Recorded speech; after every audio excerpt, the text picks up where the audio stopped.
Ok, bonsoir à tous et à toutes.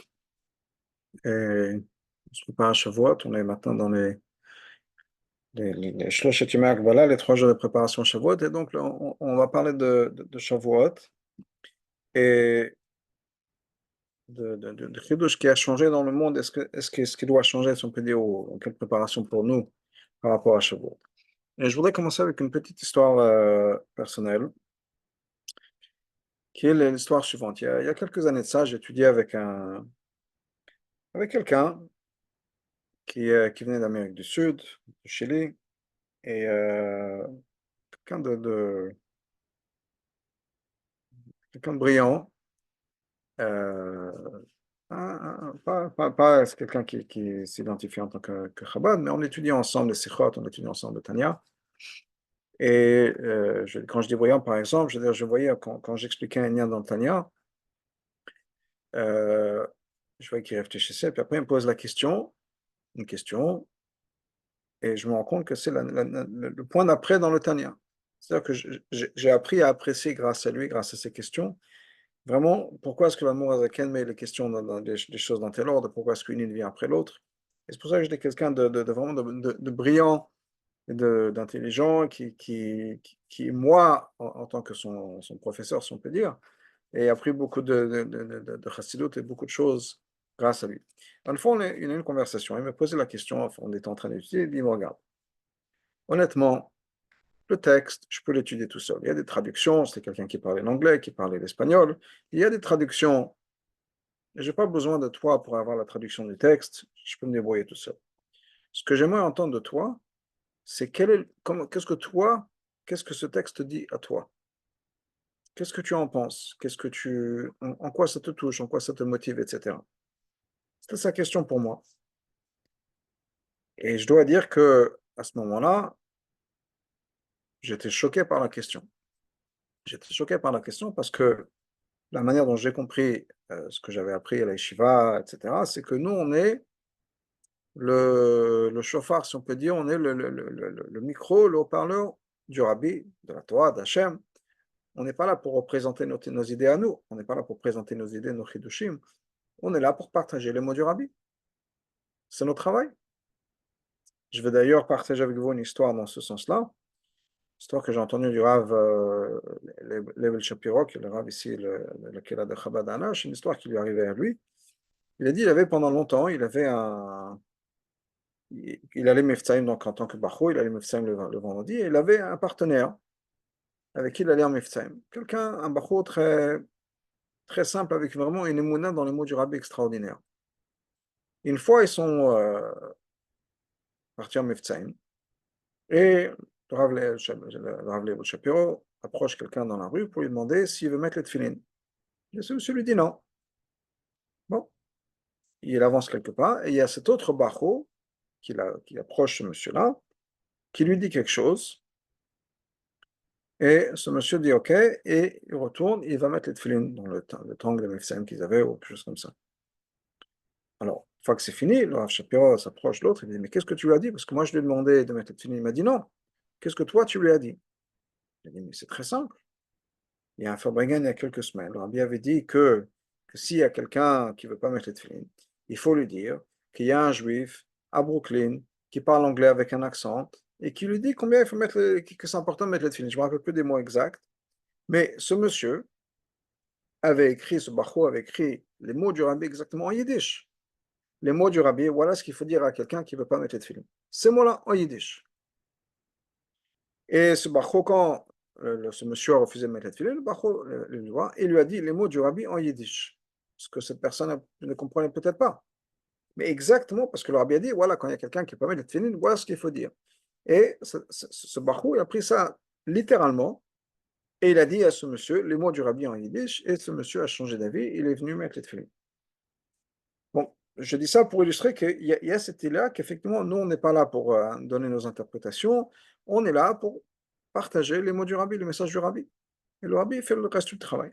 Donc, quand il m'a posé cette question, qu'est-ce que moi je pense de ce texte-là, comment est-ce que le Tanya me parle, etc., j'étais choqué et je n'ai pas su trop comment lui répondre. Je lui ai répondu comme je viens de vous dire, mais moi, je suis là que pour présenter le texte. Qui suis-je? Mais avec les années, j'ai compris que peut-être qu'effectivement, bien sûr, on est là pour partager les mots du Rabbi, pas pour raconter nos histoires à nous, d'une certaine manière. Mais, et je rajoute un grand mais, si on n'a pas de réponse à ça, si on ne peut pas répondre, en quoi cette sikha, ce mamar, cette page de Gemara, ce passo, quelle que soit cette idée-là, si je ne peux pas répondre, quel est le message pour moi, en quoi ça m'a touché, qu'est-ce qui a changé dans ma vie par rapport à ça, c'est qu'il manque quelque chose. Et non seulement c'est qu'il manque quelque chose, c'est que le Matin Torah n'est pas complet. Parce que qu'est-ce qui s'est passé Matin Torah? On le dit dans tellement de Mamarech Chazal, le Rabbi en parle tellement. La voix d'Hachem a atteint et transformé le monde entier. S'il y a une partie de moi-même où la voix d'Hachem n'est pas encore arrivée, c'est-à-dire dans moi-même, ce que j'emploie peut-être mon ego, mais ce qui fait que moi je suis différent de quelqu'un d'autre, pas meilleur, mais quelqu'un de différent de d'autres, peut-être pire que d'autres.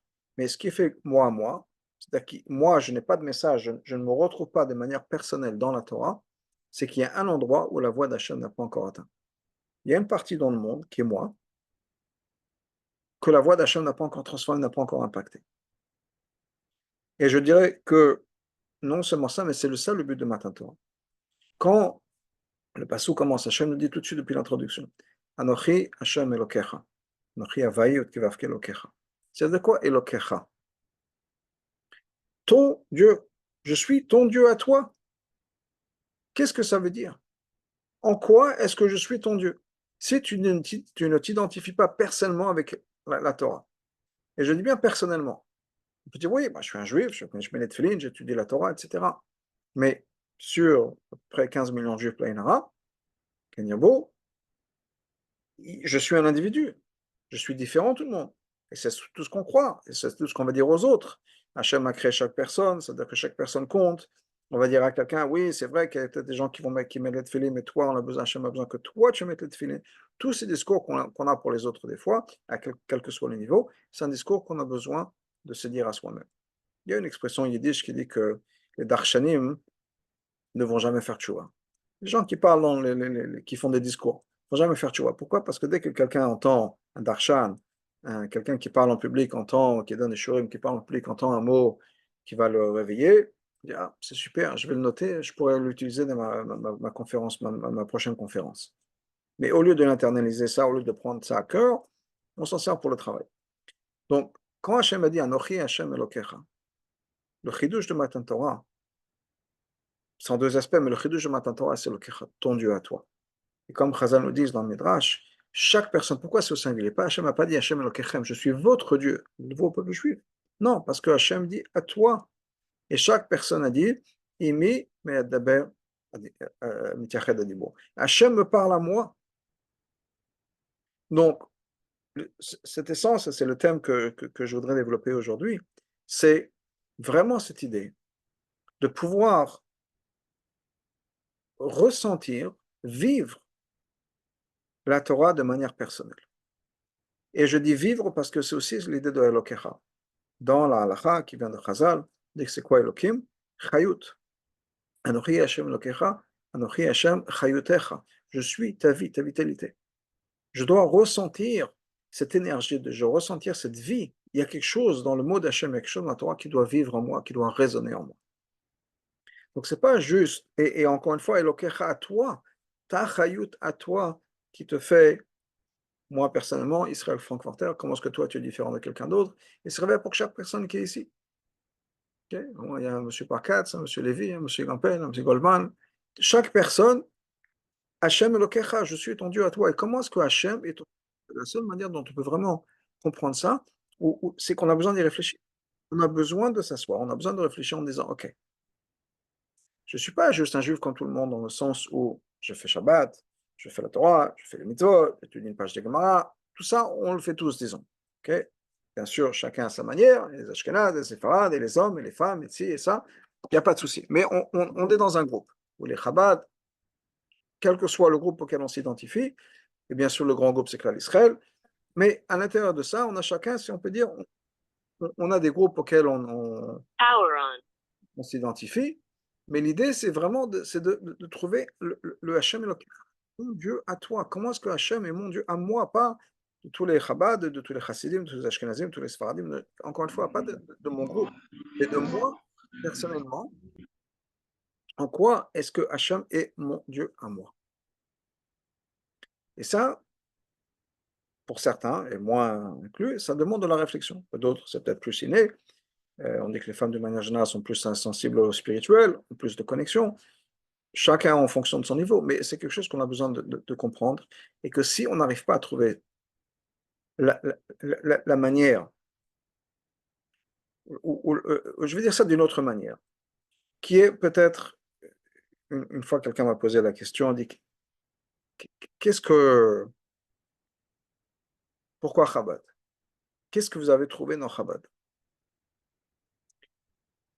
J'ai ma réponse que je vais donner. Mais si on n'a pas de réponse, on dit, je ne sais pas, je m'y suis trouvé, c'est qu'il manque quelque chose quelque part. Dans le sens où on a vraiment besoin de pouvoir comprendre, s'identifier avec un enseignement. Et ce n'est pas juste de manière générale, mais aussi dans les détails. Donc, chaque soit une sikha, un ma'ana, et je dis une page d'Egmara, une halakha dans Shulchan Aruch. Quel est le message pour moi? Alors, bien sûr, au niveau de la halakha Shulchan Aruch, il y a un message qui est très simple. On apprend une halakha, il faut la mettre en place. C'est une halakha, bien sûr, qui est chère de mettre en place, d'appliquer. On apprend qu'il faut mettre les tefillin, on met les tefillin. On apprend qu'il faut faire attention à Shabbat, on fait attention à Shabbat, etc. Mais au-delà de ça, quelle est la partie qui me parle? En quoi est-ce que cette relation avec Hachem, mettons ça comme ça, en quoi est-ce que moi j'ai une relation personnelle avec Hachem? Et je pense que dans beaucoup d'autres relations, on se pose la question. Je sais que, en tant que père, par exemple, on se pose des fois la question. Qu'est-ce que je représente pour mes enfants? Parce que les enfants, les petits-enfants surtout, c'est toujours maman, maman, maman. On n'est pas souvent à la maison, on travaille à l'extérieur, etc. C'est toujours maman qui prend les décisions. Et je pense qu'il y a beaucoup de pères qui se posent la question en disant, qu'est-ce que moi je représente pour mes enfants? Qu'est-ce que je représente pour ma femme? Est-ce que je suis juste le porte-monnaie? Ou il y a quelque chose de spécial que moi j'ai qui fait que on est ensemble? Et est-ce qu'on pense à ses enfants? Qu'est-ce que j'aime bien chez tel enfant? Qu'est-ce que j'apprécie chez cet enfant? En quoi je me connais avec tel enfant, etc. Je pense qu'à beaucoup de niveaux, on se pose ce genre de questions. C'est moi, ma relation personnelle. D'autres se disent, si je disparaîtrais, chas v'shalom, qu'est-ce qu'il y a quelqu'un qui va penser à moi? Est-ce que je manquais à quelqu'un? Qu'est-ce que ça veut dire? C'est la même chose dans d'autres mots. C'est-à-dire que on a cette idée où, quand c'est une relation qui est importante, on se pose la question. La question peut être, si je ne suis pas là, qu'est-ce qui va changer? La peut être question, qu'est-ce que je représente?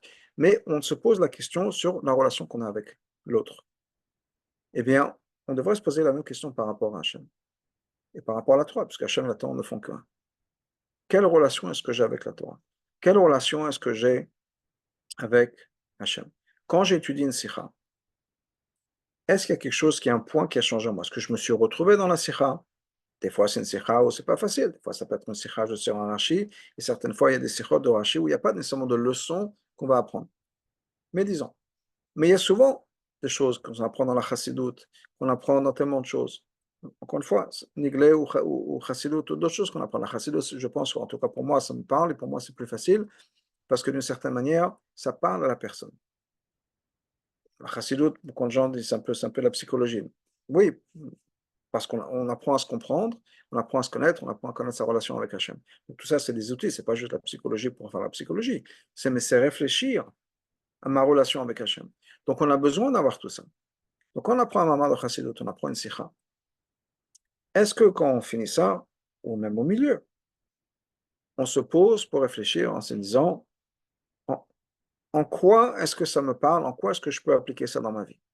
Un concept, je ne sais pas, Avat Hashem, comme n'importe quoi, Yirat Hashem, etc. Oui, l'amour d'Hachem, ça a l'air d'être un truc extraordinaire. Mais l'amour, c'est quelque chose qu'on vit tous les jours. L'amour pour sa famille, l'amour pour autre chose. Donc, ce pas des termes qui sont complètement abstraits. On est tous capables de développer un amour, on est tous capables de développer un respect qu'on appelle Yirat Hashem. Donc, il faut juste des fois traduire ça dans ces mots à soi. Et comme je disais tout à l'heure, je pense que, et c'est ma réflexion de cette année, peut-être que l'année dernière c'était autre chose, l'année prochaine ce sera quelque chose d'autre, mais c'est ce à quoi je pense cette année, qui est que le Chidush de Matan Torah, c'est Anochi Hashem Elokecha, c'est l'accent sur les Elokecha. ton Dieu à toi. Maintenant, on peut rentrer dans les détails qui, effectivement, avant, on voit ça dans la parashat Vaïra, par exemple, où Hachem a dit que oui, avec Elohim, je me suis déjà révélé avec le nom Elohim. Donc le Chidush Matan Torah, ce n'est pas Elohim. C'est vrai. Le Chidush Matan Torah, ce n'est pas juste que Hachem se révèle par le mot d'Elohim. C'est que le Anochi peut devenir Elokecha. L'essence même d'Hachem, qui est infinie, peut maintenant devenir ta vitalité, ton énergie. On peut être rempli d'énergie parce qu'on a une relation avec l'essence même d'Hachem. Et ça, c'est vraiment le Matan Torah. Ce lien-là, qu'on appelle Dira Betartonim, ou bien le Chibur d'Elonim Betartonim, le lien qui existe dans le monde supérieur, les plus élevés, et les mondes inférieurs. Mais tout ça, c'est la même idée, qui est essentiellement l'idée de Matan Torah, et on va passer ensemble quelques sikhot dont la Bible parle de cette idée-là, juste pour expliquer, pour développer, et pour renforcer le point que j'essaie de partager, qui est que c'est important de pouvoir avoir cette relation personnelle, de se sentir personnellement impliqué dans cette relation avec Hachem. C'est pas dire ouais, c'est pour les autres. Et comme j'ai dit tout à l'heure, ce proverbe yiddish qui disait que les Hachanim ne font pas de choix, j'en suis coupable à 100%. Dans le sens où il y a tellement de choses que j'enseigne aux gens que j'écoute pas moi-même. Pas moi-même dans le sens où on parle de croire en soi, avoir la confiance, etc. Est-ce que moi j'ai 100% confiance en moi? Non. Il y a des moments où je me doute, il y a des moments où je ne sais pas si je fais la bonne chose, il y a des moments où je ne sais pas tout un tas de choses. Je vais pas partager avec vous toutes mes angoisses. Mais dans ce sens-là, on s'est dit, oui, chaque individu unique, chaque individu compte. Est-ce que moi, je pense que je compte? Est-ce que si je ne vais pas faire quelque chose, l'univers va souffrir de ça? Pas nécessairement. Mais pourtant, il faut se dire ainsi soi-même aussi.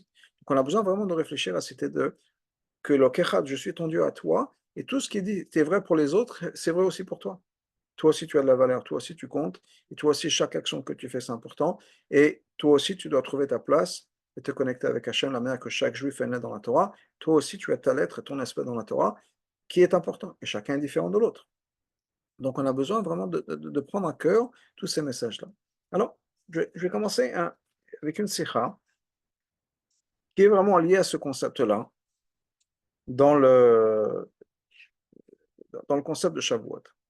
Et je vais juste, avant de commencer dans la sikha, il y a un point que je voudrais mentionné, qui est un Midrash Tanchuma, le fameux Midrash Tanchuma qui parle de Chidush de Matan Torah, ce concept de Dira Betartonim.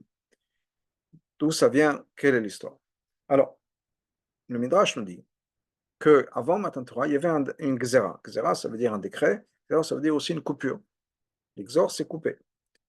Il y avait une coupure entre les mondes supérieurs et les mondes inférieurs. C'est-à-dire, la spiritualité et la matérialité ne pouvaient pas se mélanger. C'était deux mondes différents. Et le Midrash donne un exemple, il dit qu'il y avait un roi qui avait fait un décret que les gens de Rome ne pouvaient pas aller monter vers la Syrie, les gens de Souria de Syrie ne pouvaient pas aller descendre à Rome. Impossible, il y a une barrière infranchissable, le rideau de fer.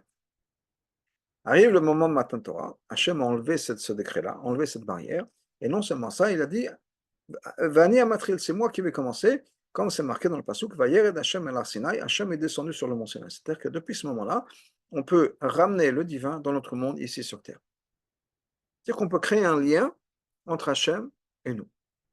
Et ensuite, Moshe Amar, Moshe il a dit, allez à Tal Sinaï, toi tu montes sur le mont Sinaï. C'est-à-dire qu'à partir du lendemain matin Torah, c'est le moment où l'être humain, représenté, exemplifié par Moshe Rabbeinu, monte sur le mont Sinaï, se rapproche d'Hachem, s'élève vers Hachem. Mais ce qui est important, c'est qu'à partir de ce moment-là, de Matan Torah, Hachem est maintenant présent ou accessible dans notre réalité, c'est-à-dire en étudiant la Torah, en faisant le bracha, en faisant une mitzvah, on peut révéler Hachem. Et on s'élève vers Hachem aussi. Maintenant, le vrai tartonim, c'est quoi? Le vrai tartonim, c'est nous. Bien sûr, il y a des choses autour de nous. On parle, je ne sais pas, on se sert de quelque chose, on se sert de cuir pour faire des tefillin, une mezouza, on a élevé le cuir, on a élevé donc le monde animal. On se sert de sel sur un korban, on élève le monde minéral.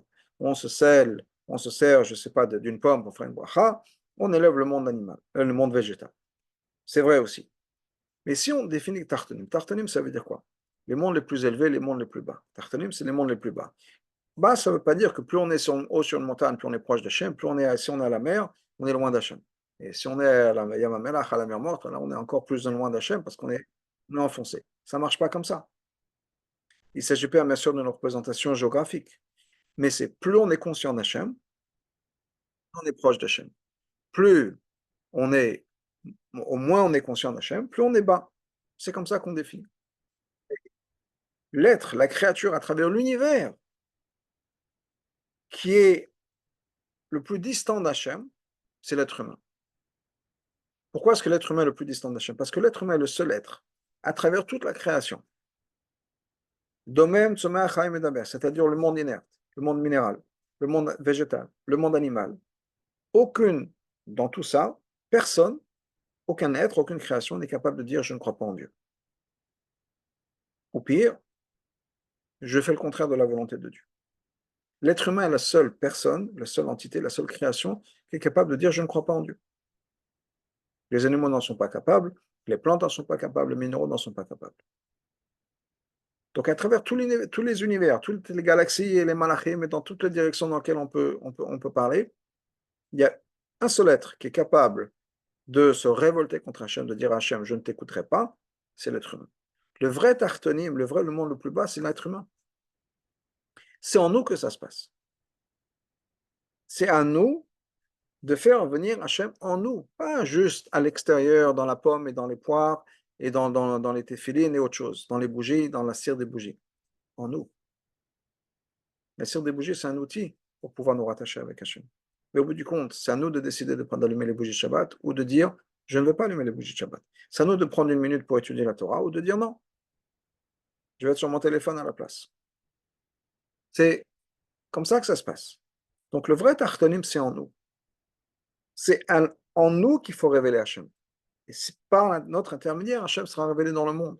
Mais on a besoin d'abord de révéler Hachem à l'intérieur de nous. Et ça, c'est ce concept d'Iram et Tartanim, de révéler Hachem dans notre monde. Ou bien dans notre mot, quand on parle du Mishkan, on parle Vassul Mikdash, Shechanti Betocham, vous allez faire un sanctuaire, je vais résider parmi eux. C'est la même idée. Nous sommes le but de cette création. C'est là en nous que ça doit se passer. C'est-à-dire que si on veut révéler Hachem, ça va se passer en nous. Pas chez les autres uniques, chez les autres aussi. Et si des fois on n'a pas ce sentiment, comme une fois le Rabbi a dit, on n'est pas encore là, on n'a pas encore révélé Hachem en nous, ce n'est pas une raison pour que les autres autour de nous souffrent de notre manque à nous, du fait qu'on n'est pas adéquat. Mais ce qui n'empêche pas qu'on doit se penser à soi, on doit révéler Hachem en nous, c'est-à-dire, je reviens à ce que j'ai dit tout à l'heure, on a besoin de créer un lien personnel avec Hachem. Parce que si ce n'est pas personnel, c'est-à-dire qu'il y a quelque part dans l'univers un endroit qui s'appelle le moi, qui n'est pas connecté avec Hachem. Et ça va contraire au but de la création, ça va contraire au but de Matan Torah. Hachem a créé le monde, Hachem nous a donné la Torah, justement pour le contraire. Pour que moi en tant que moi-même, pas moi en tant que juif, moi en tant qu'homme, en tant qu'un Lubavitch, en tant que ci, en tant que ça, non, non. Moi personnellement, Israël Frankfurter et chaque personne ici, et tous les autres autour de nous, je puisse me trouver moi et donner un sens moi dans ma vie, ma relation avec Hachem. Pourquoi est-ce que c'est important pour moi? Qu'est-ce que Hachem veut dire? Qu'est-ce que Hachem veut dire pour moi? Qu'est-ce que ma relation avec Hachem veut dire pour moi, etc. Est-ce que ce sera la vraie vérité? Est-ce qu'on arrivera à écrire chacun son ouvrage de philosophie sur la grandeur d'Hachem? Peut-être pas, mais c'est pas grave. C'est ma relation avec Hachem. Il dit que Rabbi Zouché d'Anipoli, il a dit après 120 ans, quand je vais arriver au Bédin chez le Malin, je n'ai pas peur qu'on me demande pourquoi je ne suis pas comme Moshe Rabbeinu. Je ne suis pas Moshe. Je n'ai pas peur que je ne suis pas comme Rabbi Akiva. Je ne suis pas Rabbi Akiva. On ne va pas me demander à moi pourquoi est-ce que je n'ai pas écrit le Sefer Torah, pourquoi est-ce que je n'ai pas écrit le Shulchan Aruch, pourquoi est-ce que je n'ai pas écrit l'Agmara, pourquoi est-ce que je n'ai pas écrit l'Écoute des Sichot. Personne ne me demandera ça. Mais Rabbi Zouché a dit, j'ai une peur d'une chose, qu'on me demande pourquoi je n'ai pas été Zouché. Pourquoi est-ce que je n'ai pas été moi-même? Pourquoi est-ce que je n'ai pas développé ma relation personnelle avec la Torah, ma relation personnelle avec Hachem? Quand j'étudie, pourquoi est-ce que je ne pense pas comment est-ce que je peux partager ça avec les autres, mais qu'est-ce que ça veut dire pour moi personnellement? Et ça, c'est quelque chose d'important. Alors, comme je disais tout à l'heure, partageons une première sikha. Une sikha du Rabbi qui dit qu'il y a une halakha particulière à Shavuot. Shavuot, c'est la seule fête où on n'a pas le droit de jeûner. Je m'explique. Yom Kippour, ça part, bien sûr. Mais chaque Yom Tov, chaque Shabbat, bien sûr, il faut manger. Il y a une discussion dans l'Agma. Est-ce qu'on a le droit de jeûner un Shabbat? Si quelqu'un veut dédier sa journée de Yom Tov, dédier Yom Tov à Hachem, Kulol Hachem. Pourquoi est-ce qu'on voudrait faire ça? Parce que des fois dans la Torah, quand on parle de Yom Tov, c'est marqué l'Hachem. Shabbat il Hachem Elokecha. ou bien pour les fêtes, c'est la même chose. C'est marqué que c'est pour Hachem. C'est pour Hachem, ça veut dire, je me mets de côté. Je dédie ma journée complètement à Hachem. Je prie, j'étudie toute la journée, pas de repas. Est-ce qu'on peut faire ça? Il y a une discussion dans la Gemara si on peut le faire, etc. Mais il y a une chose sur laquelle tout le monde est d'accord. Shavuot, on n'a pas le droit. Parce que Shavuot, c'est marqué, non, c'est un Yom Tov qui est pour vous. Pour vous, ça veut dire il faut qu'on profite. On ne peut pas dédier la journée à Hachem en étudiant et en priant toute la journée. On est censé manger aussi. Il faut qu'on mange. Il faut qu'on en profite. Il faut qu'on se fasse un kiff. Dans les mots très simples. On a besoin de se faire un kiff. Donc, Rabbi dit pourquoi est-ce que c'est Shavuot justement? On a besoin de se faire ça. Les autres jours, on pourrait jeûner. Et d'ailleurs, la halakha est que Shabbat ou Yom Tov, à part Shavuot, si quelqu'un lui fait un mauvais rêve, il y a des rêves spécifiques dont on parle dans la Gemara. Si quelqu'un fait un mauvais rêve et que ça le dérange, il pense qu'il y a une xéra, Dieu préserve, il y a un décret, un mauvais décret contre lui, il aurait le droit de jeûner Shabbat ou de jeûner Yom Tov si ça va le rassurer, s'il pense que ça va éliminer ce mauvais décret. Chas v'shalom. Shavuot, on n'a pas le droit de le faire. Shavuot, quoi qu'il arrive, on est obligé de manger. Rabbi nous dit pourquoi? Parce que Shavuot, c'est la révélation de l'essence d'Hachem. L'essence d'Hachem est infinie. Il ne peut pas y avoir une partie de moi-même, il ne peut pas y avoir une partie de moi-même qui n'est pas impliquée dans l'expérience de la fête de Shavuot. Et mon corps, il ne profite pas du jeûne. Mon corps ne profite pas de l'étude de la Torah nécessairement, en tout cas pas directement, ce n'est pas son kiff. Le kiff du corps, c'est de manger et de boire. Et donc, je suis obligé, arrive Shavuot, de faire en sorte que mon corps fasse partie de l'expérience de Shavuot, que mon corps se fasse un kiff. Il faut profiter. Mon corps, ce n'est pas juste mon corps physique, c'est aussi le corps physique, bien sûr, mais c'est aussi mon âme animale, mon identité, mon ego, qui est que le fait que je suis moi-même, pas quelqu'un d'autre, pas juste une partie d'un groupe, mais le moi. En quoi je me retrouve dans la fête de Shavuot? Qu'est-ce que ça, Shavuot, ça veut dire pour moi? Qu'est-ce que Shavuot, ça a changé pour moi? Quoi, Matan Torah, c'est quelque chose qui me parle aujourd'hui, en 2024, et je dis 2024, pas à 5784. En 2024, en quoi Shavuot, ça a du sens pour moi? Quel est le message pour moi? Et ça, c'est quelque chose qui est important parce qu'il faut que ce soit l'achem. On a besoin que Shavuot me parle à moi. Que Shavuot soit quelque chose qui me donne un kiff, que Shavuot me donne de l'énergie, que Shavuot fasse en sorte que je profite de cette fête, à tous les niveaux. Que ce soit à Shavuot encore c'est facile, mais Pessah, ah, quelle corvée, quelle corvée, quelle corvée, quelle corvée. Ok, Pessah c'est difficile. Mais est-ce qu'il y a quelque part dans Pessah où je me sens quelque chose, un élément de libération, de liberté? Si je ne le trouve pas, je dois le rechercher. Même chose pour Shavuot. Matan Torah, dira Betartonim, quel que soit le message de Matan Torah qui me parle, je dois trouver un message quelque part personnel. Mon corps, mon moi-même, mon identité égoïste, égocentrique, tout ce que tu veux, pas ma neshama, mais le moi, mon moi doit profiter de la fête de Shavuot. Je dois me retrouver personnellement dans la fête de Shavuot. Des fois, malheureusement, on n'a pas ça. Des fois, encore plus, malheureusement, on se fâche avec nos femmes, nos maris, nos enfants, nos parents, nos frères et sœurs. Pourquoi? Parce que des fois, on va se sentir poussé, si on peut dire, ouais, pourquoi tu es contente de Shavuot? En quoi ça change quelque chose dans Shavuot? Ou bien des enfants ou d'autres personnes qui ne vont pas nécessairement faire la fête de la même manière dont nous on l'attendait. Et on se perd. On s'énerve parce que la table de Shavuot, c'est pas exactement comme on imaginait, ou la table de Shabbat, c'est pas comme on l'aurait voulu, etc. Ou des fois, on se sent questionné, on se sent remis en question. C'est un manque de sécurité en soi-même, un manque de sécurité en soi-même dans cette fête-là. Je dois absolument me sentir confortable, bien dans mes baskets avec la fête de Shavuot, quand c'est la fête de Shavuot. C'est ça le but de l'histoire. Quand on ne se sent pas confortable dans ses baskets, quand on ne se sent pas confortable dans la fête, effectivement, des fois, on réagit un peu de manière brusque. Quand il y a des gens qui nous posent des gens qui ne réagissent pas comme on l'attendait. On se sent fragile. Il faut qu'on prenne le temps de réfléchir au sens de la fête. Ça, c'est un message. Je vais aller plus loin avec une autre sikha du Rabbi. Le Rabbi nous dit que la fête de Shavuot, c'est lié avec trois tzadikim. Moshe, David et le Baal Shem Tov. D'ailleurs, on disait que c'est l'occasion de renforcer l'étude de Chitat. Chitat, c'est Chumash, Tanya, Teilim, ou Teilim, Tanya, parce que c'est justement lié avec ces trois tzadikim. Moshe, c'est le Chumash, Moshe vous a donné la Torah. Teilim, c'est David Amelech. Et le Tanya, c'est la Chassidut, c'est le Baal Shem Tov. Donc j'en profite de cette petite parenthèse pour renforcer l'étude de la Torah. et l'étude de Chitat, bien sûr, de Rambam en particulier. Alors, pourquoi ces trois tzadikim? Alors, bien sûr, c'est évident, Moshe, c'est facile. Moshe nous a donné la Torah, c'est lui qui nous a donné les 10 commandements, les Luchot, c'est lui qui les a fait venir Hachem. Moshe, Shavuot, c'est simple.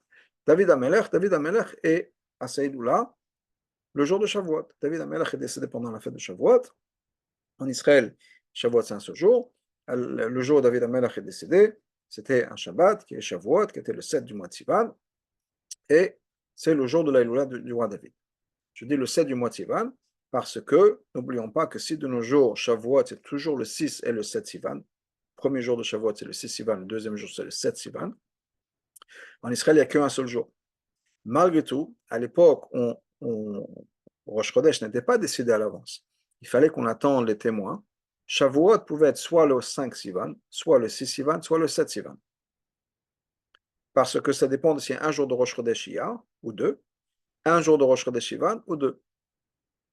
Parce que Shavuot n'a pas de date. Dans la Torah, il n'y a pas une date pour Shavuot. Shavuot, c'est le 50e jour à partir du compte du Omer. Donc, deuxième jour de Pessah, on commence à compter. Arrive le jour numéro 50, c'est Shavuot, quelle que soit la date. Maintenant, de nos jours, Rosh Chodesh Iyar, c'est toujours 2 jours. Et Rosh Chodesh Sivan, c'est toujours 1 jour. Ce qui fait que Shavuot, c'est toujours le 6 et le deuxième jour, c'est le 7. Mais à l'époque où ça changeait de mois en mois, Rosh Chodesh Iyar pouvait être 1 jour. Rosh Chodesh Sivan, 1 jour. Et dans ce cas-là, Shavuot arrive le 7 Sivan. Parce que le mois de Sivan commence 1 jour plus tôt. Le mois de Iyar commence 1 jour plus tôt. Donc Shavuot va être le 6. Ça peut être aussi le 7. Si Rosh Chodesh Iyar est 2 jours, donc ça décale le début de Iyar d'1 jour. Si Rosh Chodesh Sivan, c'est 2 jours, ça décale encore d'1 jour. Et Rosh Chodesh et Shavuot pourrait être le 5. Donc Shavuot peut être le 5, le 6 ou le 7 en fonction.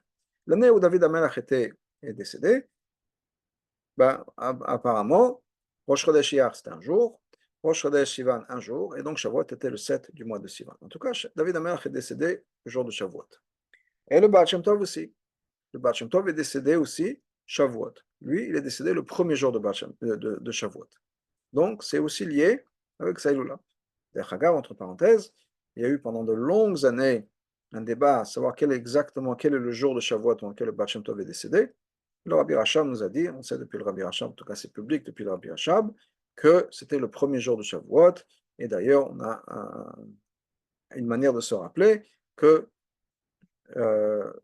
Bayom arrivé le 4e jour, mercredi, Hachem a placé les grands luminaires, qu'à l'époque de la création, Hachem a créé le soleil et la lune, mais on peut aussi lire Nitlu Amerot, qui est l'expression que nos Chazal se servent. Nitlu Amerot, qui veut dire les Merot, les luminaires ont été accrochés. Si on l'écrit avec un tête au lieu de tav, elles ont été enlevées. Le Baal Shem Tov est décédé un mercredi. Mercredi ne peut être que le premier jour de Shavuot, pas le deuxième. Donc, en tout cas, Shavuot, c'est lié avec ces 3 tzadikim. Le Rabbi nous dit, c'est pas par hasard que c'est lié avec ces 3 tzadikim. Ces 3 tzadikim ont chacun quelque chose d'important à offrir. Et chacun amène une étape d'après, ou fait avancer, si on peut dire, la révélation de Shavuot. La révélation de Shavuot, je l'ai dit au départ, ça peut se résumer en 3 mots. Anochi, Hashem, Elokecha. Anochi, Evae, Elokecha. Anochi, c'est l'essence même d'Hashem. On dit que c'est le moi. Le moi qu'on ne peut pas limiter à une étiquette, à un nom. Le moi le plus profond. Oui, quand on parle de quelqu'un. Moi, Israël, c'est un nom. Maintenant, Israël, ça veut dire ce que ça veut dire. Il y a des milliers de personnes qui ont le même nom que moi. Ce n'est pas nécessairement un descriptif de moi, même ça réduit. Au lieu sur les 15 millions de juifs, bon, il n'y en a qu'un certain nombre qui s'appelle Israël. Mais, donc ça réduit quand même les choses, mais ce n'est pas encore moi, c'est pas vraiment mon essence. Mon essence, c'est moi. Moi qu'on ne peut pas me mettre dans un mot, ni dans une étiquette, ni mon prénom, ni le fait que je suis rabbin, ni le fait que je suis papa, ou que je suis fils, ou que je suis grand-père, ou que je suis petit-fils, ou que je suis frère. Tout ça, ce sont des étiquettes ou des rôles que je joue. Moi, c'est l'essence la plus profonde qui dépasse, qui est l'infini. Ça, c'est le Anochi. Ensuite, on a Avaye. Avaye, c'est Hachem, la révélation d'Hachem, qui dépasse le monde, qui est au-delà du monde, c'est la source des miracles. Et ensuite, Elokecha, qui est la nature. Elohim, c'est la gematria de Hateva, la nature. Et donc, on a cette essence d'Hachem, Anochi, qui arrive dans le monde de Yud Kevavke, pour devenir ton Dieu à toi, non, ici sur terre. Ce transfert ou cette révélation de l'essence la plus profonde d'Hachem jusqu'à ma connexion personnelle avec cette essence. Ça va se passer par l'exemple de la Torah, par l'intermédiaire de la Torah. C'est dans la Torah qu'on trouve Hachem. La Torah, c'est l'autobiographie d'Hachem. Hachem s'est mis dans les écrits. Ça veut dire quoi? Que si maintenant on veut se connecter avec Hachem, si maintenant on veut découvrir Hachem, la manière de le faire, c'est la Torah. On veut connaître Hachem. C'est comme quelqu'un qui a écrit un livre, comme je dis, une autobiographie. Et tout ce que vous voulez savoir sur moi, il est dans ce livre. Et maintenant, vous me connaissez. Vous me connaissez, vous savez quel bouton pousser, vous savez comment me parler, vous savez. Vous me tenez en connaissant la Torah. Donc, on saisit Hachem par la Torah. Hachem s'est révélé, on apprend ça dans Tania, c'était Tania d'hier, et en ce moment, où l'étude de la Torah, c'est la manière, c'est le lien qu'on a de créer cette relation avec Hachem. Donc, le Anochi Hachem Elokecha, ma place, ma relation personnelle avec Hachem passe par la Torah, par la connaissance, par l'étude, par la réflexion, etc. Et le Rabbi nous dit que Matan Torah, ces trois étapes de Matan Torah, sont trois étapes à travers l'histoire, depuis Matan Torah jusqu'à l'envie du Mashiach. Et chacun de ces stages-là est représenté par un de ces trois tzadikim, Moshe, David et le Baal Shem Tov. Moshe, le Rabbi ne dit pas ça dans ces mots-là, en tout cas je ne l'ai pas vu, mais comme je le comprends, c'est la révélation de Anochi. C'est la révélation d'Hachem, l'essence même d'Hachem. D'ailleurs, c'est Moshe qui lui-même nous a transmis Anochi Hachem Lokecha. Quand Moshe est redescendu avec les Luchot, quand Moshe l'a écrit dans le Sefer Torah, c'est grâce à Moshe que nous avons accès à cette révélation d'Hachem. L'essence d'Hachem par l'étude de la Torah. Torah Tzivalanu Moshe. On se rattache à la Torah grâce à Moshe Rabbeinu. Donc, Moshe, comme je le comprends, c'est ce lien que nous avons avec Anochi. La première étape. Et d'ailleurs, comme le Rabbi l'explique dans la Sikha, la vie à l'époque de Moshe, c'était quelque chose de complètement supernaturel. C'était une vie de miracle. Il mangeait du miracle. Il buvait du miracle. Il respirait du miracle. Qu'est-ce que je veux dire, il mangeait du miracle? Il mangeait la manne, la nourriture qui vient du ciel. Il buvait de l'eau miraculeuse qui sortait du rocher, qui était protégée par les nuées. Ils étaient à l'intérieur de ce cocon, protégés par les nuées de gloire que Hachem leur a donné. C'était une vie complètement détachée du monde. Une vie le plus spirituelle, mais qui n'avait rien à voir avec une réalité physique telle qu'on le connaît. Ça, c'est le moment de Matan Torah. C'est-à-dire, c'est ce moment-là où on est dans un monde qui n'est pas le monde normal. On se connecte avec Hachem, on se connecte avec l'essence même d'Hachem, et ce n'est pas une vie habituelle. Ça, c'est le moment de Matan Torah. C'est l'expérience même de Matan Torah. Matan Torah, ça a duré le temps que ça a duré. C'était une expérience qui n'était pas naturelle, qu'il sera à l'époque de Mashiach, mais qui n'était pas naturelle. Par exemple, on ne pouvait pas monter sur la montagne. Une fois que Matan Torah c'est fini, pendant ce temps-là, on ne pouvait pas monter sur la montagne. Mais quand Hachem a parlé, on a dit qu'ils ont vu les choses qu'on entendait. Ce n'est pas naturel de voir le son. Ils ont vu le son. C'est ce que Chazal nous dit. Alors le Rabbi explique, ça veut dire quoi, voir le son? Les choses qu'on entend. On entend parler d'Hachem. Hachem, on ne l'a jamais vu. On en entend parler. Et à ce moment-là, ils ont vu le son. Ils ont vu Hachem. Ce dont on entend parler, ils l'ont vu. C'est pas une expérience naturelle, ce n'est pas une expérience normale. C'est quelque chose de complètement différent de la normale. Il n'y avait pas d'écho. La parole d'Hachem n'a pas rebondi sur les montagnes autour, elle a été absorbée par les montagnes. Ce n'est pas quelque chose qui est naturel pour l'instant. Ça, c'est dans notre relation que nous avons avec Hachem à l'époque de Moshe. L'étape d'après, quand ils sont sortis dans le désert, ils sont entrés en Israël. Et puis, arrivé en Israël, c'était la construction du Beth Amikdash. La partie d'après. Ça a commencé avec David Amelech, le roi David, qui est lui qui a préparé tous les plans, préparé tous les matériaux pour la construction du Beth Amikdash. Ça, c'était une vie qui était naturelle dans le sens où il fallait planter, il fallait travailler, etc. Mais c'était une vie qui était aussi remplie de divin. On voyait Hachem. D'ailleurs, Israël, on voit Hachem. Okay? Quand ce passage nous dit en Israël, est né Hachem Eloké Chava. Les yeux d'Hachem sont sur la terre d'Israël. C'est une vie complètement différente. On vit Ashgacha Pratit. On vit avec Hachem à chaque étape. On voit le miracle de la survie d'Israël. C'est une vie miraculeuse. Donc, ce n'est pas une vie régulière, normale comme nous la connaissons aujourd'hui. Mais ça, c'est le but de Matan Torah. Le but de Matan Torah, c'est de prendre cette vie que le peuple juif a eue dans le désert grâce à Moshe, par l'intermédiaire de Moshe, et l'a ramenée ensuite en terre d'Israël, avec le Beth Amikdash. Mais là, on est toujours dans le monde de Yud Kevavke. On n'est plus dans le monde de Anochi nécessairement, on a ramené ce Anochi et on l'a fait venir sur terre dans le Beth Amikdash. Cette révélation des Lochot était dans le Beth Amikdash. Dans le Beth Amikdash, il y avait l'arche avec les tables de la loi. Donc cette révélation maintenant a été captée, ou je veux dire mise en boîte, mais pas de manière péjorative, mais de manière positive. On a été capable de concentrer, on a été capable de saisir cette révélation de Anochi et de le mettre dans l'endroit sacré comme le Beth Amikdash. Et c'est encore une fois pas la vie comme on la connaît aujourd'hui, mais c'est la transition vers le but ultime de la vie. Ça, c'est le monde de David Amelech.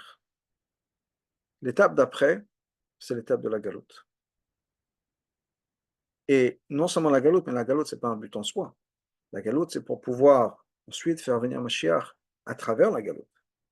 Et ça, c'est le travail du Baal Shem Tov de la Chassid, qui est dans un monde qui n'est pas le monde naturel, dans un environnement qui n'est pas la terre d'Israël, qui n'est pas un endroit où on dit que Hachem est révélé de manière claire et évidente.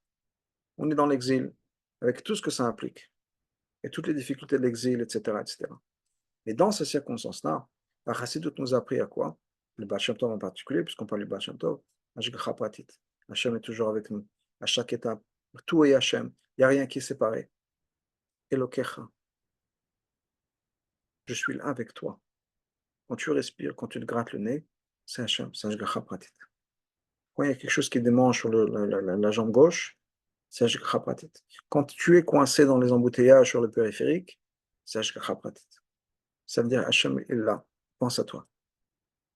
Ça, c'est le but.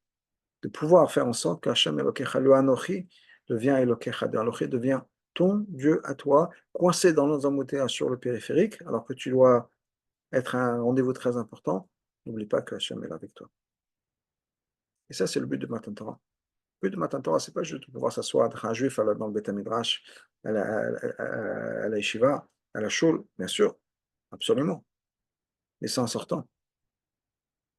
On est béni quand on rentre au Beth Midrash, mais on est aussi béni quand on sort du Beth Midrash.